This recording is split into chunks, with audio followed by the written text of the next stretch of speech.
Ruhi kitchen. जी हाँ, Ruhi kitchen में आपको खुशामदीद। आज बन रहा है चॉकलेट मूस। जी हाँ, चॉकलेट मूस ये बहुत ये चाय के साथ देने वाली भी स्वीट है और खाने वगैरह के साथ भी ये स्वीट चलती है। बहुत इजी बनती है, बहुत कम टाइम में बन जाती है और बहुत मज़ेदार होती है। तो ये बिगिनर के लिए है। हर स्टेप इसका देखें तो सेम ऐसा ही वो बना सकते हैं। तो चलें शुरू करते हैं। इसमें पौना कप हमने मैदा डाला है। मैदे को मैंने छान लिया है। 1 टीस्पून इसमें कोको पाउडर और 1 टीस्पून ही इसमें बेकिंग पाउडर जाएगा। तो ये ड्राई हमने रखने हैं अलहदा से मिक्स करके। तो इनको हम मिक्स करके तो साइड पे कर लेते हैं। फिर हम दूसरी इसकी चीज़ों से की तैयारी करते हैं। तो ये इस तरह मिक्स करके मैंने इसको साइड पे रख लिया। एक दूसरा बाउल लिया है। ये मेजरिंग कप मैंने यूज़ किए हैं और ये स्पून मैंने यूज़ किए हैं। जब आपने बेकिंग करनी हो तो उसके लिए आप इस तरह का कप और इस तरह की चमचे ज़रूर लें। ठीक है, ताकि बेकिंग में 19-20 नहीं चलता। ये 19-19 ही होता है और 20-20 ही होता है, ताकि इसमें जो एक दफ़ा आपने जिस तरह जो चीज़ यूज़ की है उसको उतना ही दोबारा यूज़ करेंगे तो वो सेम रिज़ल्ट देगा। तो मैंने इसी से ही बनाया है, तो मैं इसी से ही आपको बताऊँगी। पौना कप जो है वो आप इस तरह भी इसमें कर सकते हैं कि हाफ कप पहले ले लें मैदा और उसके बाद क्वार्टर कप ले लें, तो ये आपका पौना कप बन जाएगा। तो पौने कप के हिसाब से मैं आपको बता रही हूँ। एक अंडा ले लें। इसको थोड़ा सा हमने बीट करना है पहले। आप एग बीटर यूज़ कर सकते हैं या इसको आप उसमें भी ब्लेंडर वाले जग में भी इसको बना सकते हैं। तो मैंने जितना मैदा लिया है, पौना कप मैंने मैदा लिया है और पौना कप ही मैं इसमें तेल डालूंगी। ये आम कुकिंग ऑयल है जो इसमें इस्तेमाल होगा। तो मैं एग बीटर से कर रही हूँ, तो पहले थोड़ा सा मैं एग को बीट कर लूँगी। तकरीबन 1 मिनट तक इसको बीट कर लें। और अगर आप उसमें यूज़ कर रहे हैं इसको थोड़ा थोड़ा आस्ता आस्ता इसमें ऑयल शामिल करते जाएं। अभी जब हम इसमें तेल डाल लें तो इसको तकरीबन 2 मिनट तक इसको हमने बीट करना है। दूसरी चीज़ें हमने बाद में डालनी है, पहले सिर्फ इन 2 चीज़ों को हमने इस तरह ये थोड़ा सा फ्लफी सा बना लेना है। ये साथ कार्ड चल रहा है, इसके ऊपर भी आप देख सकते हैं जो चीज़ें अब अगर इसमें समझ नहीं आए तो इधर से देख कर भी आप उसमें 2-3 मिनट तक हम इसको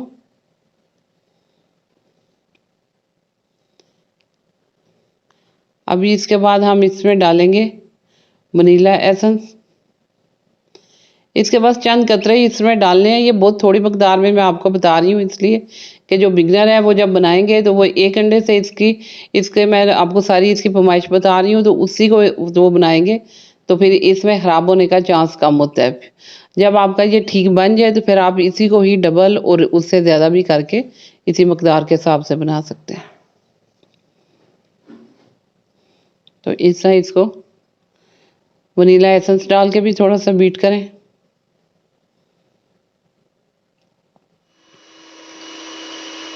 इसमें दूध शामिल कर लिया मैंने। दूध इसमें जो है वो आधा कप जाएगा।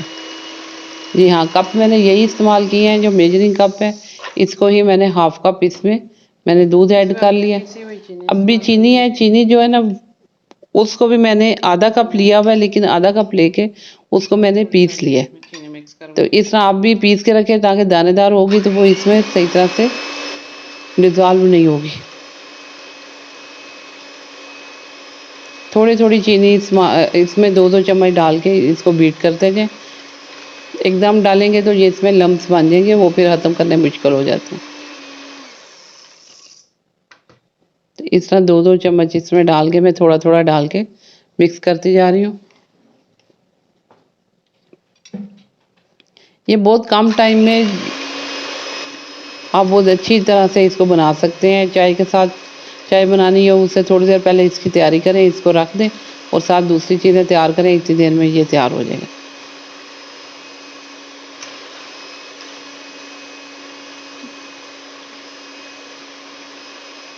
चलें, इस तरह अभी मैंने चीनी सारी, अभी चीनी इसमें डालने के बाद इसको हमने तकरीबन 3 मिनट तक, 3 से 4 मिनट तक हमने इसको बीट करना है कि इसको थोड़ा-सा फ्लफ़ी बनाना है। इसमें थोड़ी-सी झाग वो बनेगी। जितना अच्छा बीट हुआ होगा उतना ही ये हमारा उतना अच्छा बेक अच्छा होगा।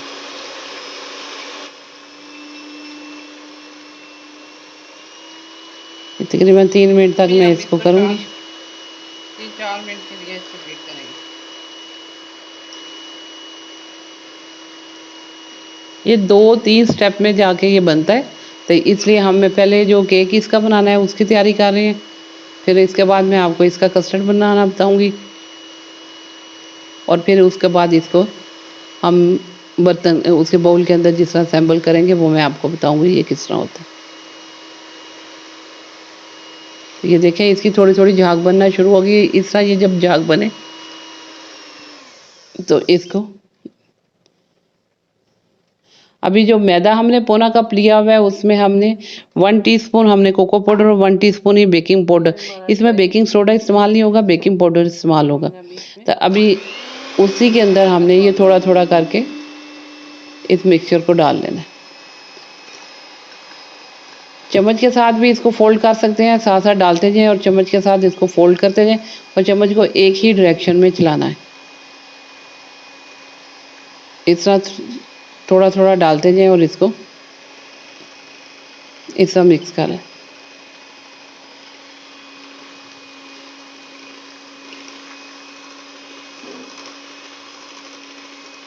इस तरह इसमें लम्स नहीं रहने चाहिए, सारा अच्छी तरह से मिक्स हो जाए।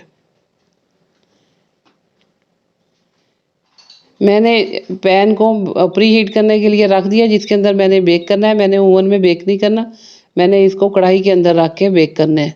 तो मैंने उसको प्री हीट करने के लिए रख दिया हुआ है। साथ जो तैयारी शुरू करें, आप नॉर्मल आंच पे इसको वो प्री हीट करने के लिए रख दें।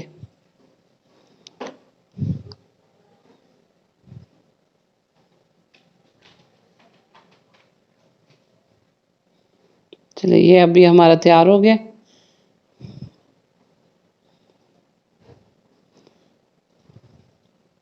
ये देखिए साइड पे थोड़ा सा रह गया था, उसको भी अभी मैं इसके अंदर इस तरह मिक्स करूँगी।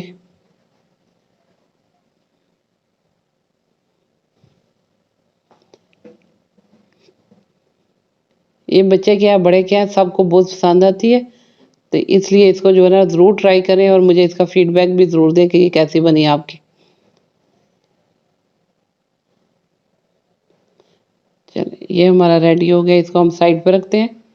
अभी पैन जिसके अंदर हमने इसको, ये इसमें मैंने थोड़ा सा ऑयल डाल के बटर पेपर अंदर वो नीचे लगा लिया और इसकी साइडों पे मैंने ब्रश के साथ ऑयल लगा लूँगी। बाउल आप कोई भी इसके लिए आप कोई भी यूज़ कर सकते हैं, मतलब बर्फ़ वगैरह वाला भी आप कर सकते हैं। जो केक का सांचा होता है उसको भी आप इसमें इसके लिए इस्तेमाल कर सकते हैं। लेकिन जो भी करें वो इतना हो कि जब इसके अंदर आप बैटर डालें तो बैटर इतना हो कि ऊपर से ये जब फूले तो ऊपर जगह हो, बिल्कुल वो किनारों तक नहीं आना चाहिए। ये देखिए आपकी ये कितनी सी जगह ऊपर बची हुई है, इतनी सी जगह इसके ऊपर बचनी चाहिए। तो ये अभी हमने इसको डाल दिया। अभी मैं आपको बताती हूँ मैंने कढ़ाई को किस तरह तैयार किया। ये देखिए अभी मैंने इसको चूल्हे के ऊपर रख के प्री हीट कर लिया।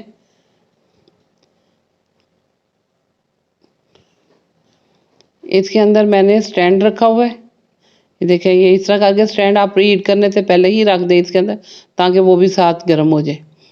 तो इसका लेवल बिल्कुल ठीक होना चाहिए। जब आप अंदर रखें तो किसी एक साइड पे ये नहीं झुका होना चाहिए, वरना किसी एक साइड पे अगर इसका लेवल ठीक नहीं होगा तो वो एक साइड से फूल जाएगा, दूसरी साइड से नहीं फूलेगा। कढ़ाई भी बिल्कुल ठीक होनी चाहिए, स्टैंड भी। और जब ये आप अंदर इसके पैन रखें तो ये बिल्कुल ठीक जो है ना इसके अंदर लेवल इसका बिल्कुल बराबर पे आना चाहिए। बस मैंने अभी इसको कवर करके रख दूँगी। ये उसके ऊपर आप तौलिया या कोई चीज़ इस तरह ऊपर रख दें। इसको भी हमने 25 से 30 मिनट तक इसको हमने रख दिया। अभी हम कस्टर्ड की तैयारी करते हैं। कस्टर्ड के लिए मैंने इसमें 1.25 कप मैंने ले लिए दूध ले लिए, चीनी मैंने 2 टेबलस्पून, कोको पाउडर 1 टीस्पून और मैंने कॉर्नफ्लोर इसमें लिया है वो 1 टेबलस्पून लिया। तो ये पैन में हम इस तरह डालेंगे। पैन मेरा गर्म हो चुका है, इसलिए जो है ना वो थोड़ा सा मैं पहले दूध डाल के उसका टेम्परेचर नॉर्मल करने है। फिर अभी मैंने इसमें दूसरा डाल दिया। अभी दूध के अंदर इसको जिस तरह कस्टर्ड को मिक्स करते हैं इस तरह इस बेट को कोको पाउडर, चीनी और कॉर्नफ्लोर को मिक्स करें और इसके अंदर डाल दें। बस इसमें ध्यान रखना है कि इसमें लम्प्स नहीं बने।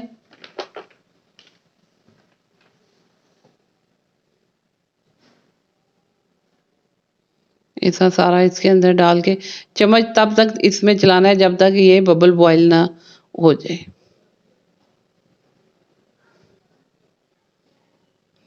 इस तरह इसको चम्मच चलाएं और इसके अंदर लम्प्स नहीं बनने चाहिए, वरना ये अगर आप चम्मच छोड़ेंगे तो ये नीचे बैठ जाएगा जब तक इसके अंदर बॉयल नहीं आएगा। ये देखिए बॉयल आना शुरू हो गया। अभी मैं थोड़ी थोड़ी देर के बाद इसके अंदर चम्मच चलाऊंगी। इसको हमने कस्टर्ड की तरह बनाना है, कस्टर्ड की तरह ये गाढ़ा होना चाहिए, बहुत ज़्यादा थिक भी नहीं करना। ये तकरीबन 3-4 मिनट में ये जो वो थिक हो जाएगा। इस तरह साइडों से भी जो लग रहा है साइडों से भी उतारते जाएं और चम्मच इस तरह चलाते जाएं ताकि ये सारा इक्वल जो है ना वो गाढ़ा हो। और बस ये 2 चीज़ें ही बनाने का होता है। उतनी देर में हमने ये कस्टर्ड बनाना है और उतनी देर में वो हमारे बेकिंग वाला तैयार हो जाए। बाद लोग कढ़ाई के अंदर नमक डालते हैं, पत्थर डालते हैं, उससे वो ओवन तैयार करते हैं। इसके अंदर सिर्फ वो स्टैंड रखें और उसके ऊपर ये रख दें और बिल्कुल ये उस वही रिजल्ट आपको देगा जो ओवन में जिस तरह का बनता है।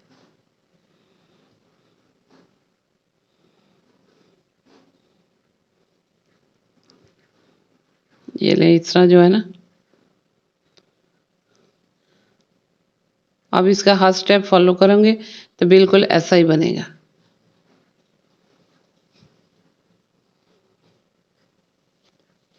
अभी तक मेरे चैनल पे स्वीट की डिश बहुत कम मैं डली थी, इसलिए अभी जो है ना मैंने सोचा कि आज जो है ना आप के लिए कोई ऐसा बनाऊं कि जो बिगिनर भी बना लें और एक्सपर्ट वाले तो बना ही लेंगे।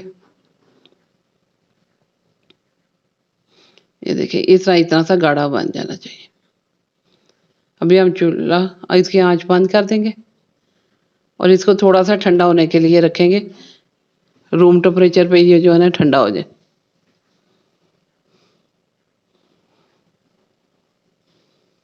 इस तरह इसको सारा उसके अंदर इसको हम ये थोड़ा सा ठंडा होता है तो इसको हमने बाउल के अंदर निकाल लेंगे। अभी हम केक देखते हैं जो हमारा बन रहा था।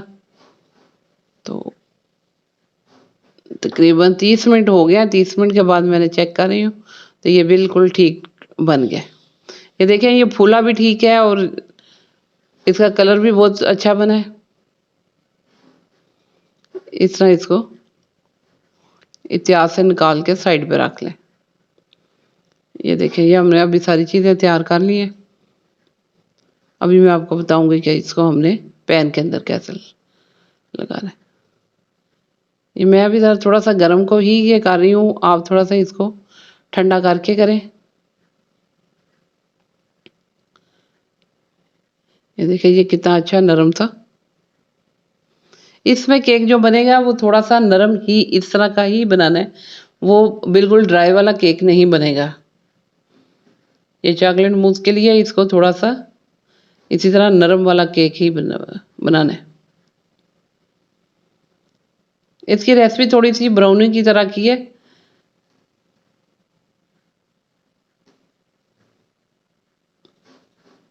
अभी इसके हमने पीस करने हैं और पीस करके इसको हमने नीचे एक लेयर इसकी देनी है। ये मैंने क्रीम रखी है, क्रीम का एक पैकेट लेके उसमें भी चीनी तकरीबन 3 टेबल स्पून जो है ना वो मिक्स करके मैंने शामिल कर ली है। तो वो क्रीम इस तरह रख लें वो कस्टर्ड जो बनाया वो रखे हैं और इस तरह करके इसके पीस करते जाएं। सेंटर से भी इसको इस तरह काट लूँगी और इस तरह इसको नीचे एक लेयर इस तरह बनानी है। मैं 2 बाउल में बना रही हूँ, आप 1 बाउल में भी बड़े में भी बना सकते हैं और इसकी एक केक की लेयर लगाएँ, फिर कस्टर्ड की लगाएँ, फिर क्रीम की लगाएँ। मैं इस तरह लगाया, लेकिन आप इसको इस तरह भी कर सकते हैं कि अगर पैन बड़ा है, उसके हिसाब से आप इसको बनाएँगे, नीचे एक केक की, फिर चॉकलेट फिर ये कस्टर्ड वाली, फिर क्रीम वाली, फिर एक चॉकलेट वाली इसकी केक वाली, फिर कस्टर्ड वाली और फिर ऊपर क्रीम वाली।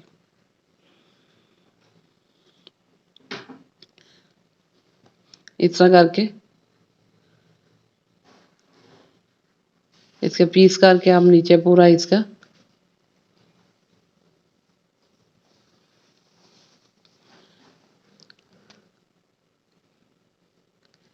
इसमें तकरीबन मेरा सारा केक नहीं लगा, थोड़ा सा इसमें तकरीबन क्वार्टर सा बच गया था।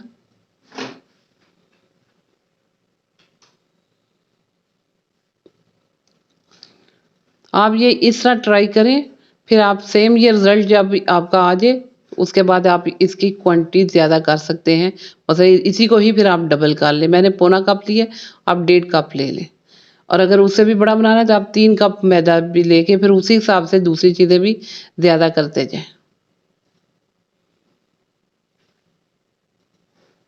मतलब 3 कप आप अगर मैदा ले रहे हैं तो उसमें 4 अंडे डलेंगे। तो इसलिए जब शुरू में स्टार्ट में आप बेकिंग करें तो इसी तरह ही कम क्वांटिटी रखें चीज़ों की, उसका रिजल्ट जब ठीक आ जाए फिर उसको बढ़ाते जाएँ। एक ही दफ़ा में बहुत ज़्यादा मतलब 4 अंडों का बना लें फिर ख़राब हो जाए, फिर वो सारा कुछ ज़ाया हो जाता है। इसलिए थोड़े में बनाएँ, अच्छा रिजल्ट आ जाए तो फिर उसके बाद आप इसको ज़्यादा कर लें। इसकी एक पतली सी लेयर ही कस्टर्ड की लगानी है।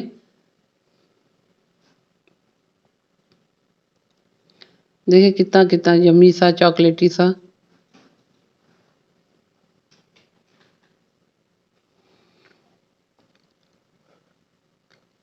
अभी क्रीम की एक लेयर लगेगी।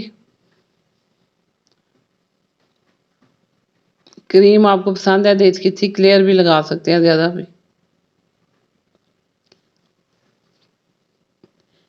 इस समय मैं इसको ऊपर लगा के तो थोड़ा-सा इसको चम्मच के साथ इसका नीचे से चॉकलेटी कलर भी निकालूँगी कि ताकि वो लाइट चॉकलेट और इस तरह करके वो व्हाइट के अंदर मिक्स हो थोड़ा-सा।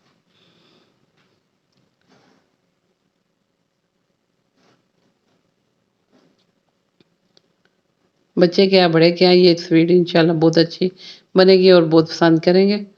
आप इस तरह ज़रूर बनाइए।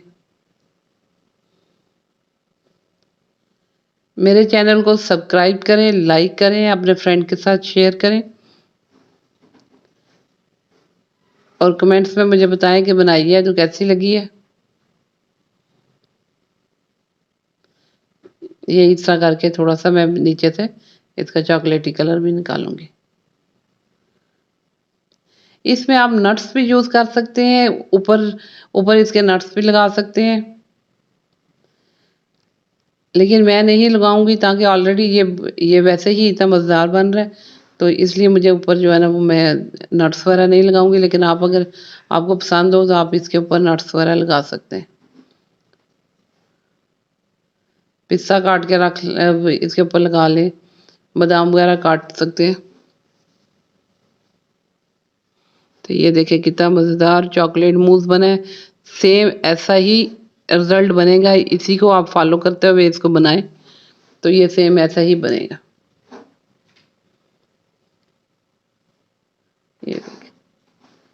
इसकी लेयर्स बहुत अच्छी लगती हैं, ये साइड से जब नज़र आएगा इसको शीशे वाले में ही बनाएँ और इसके इसी तरह लेयर लगाएँ और उसके साइड से भी बहुत अच्छा लगता है और ऊपर से भी इसका कलर बहुत अच्छा लगता है।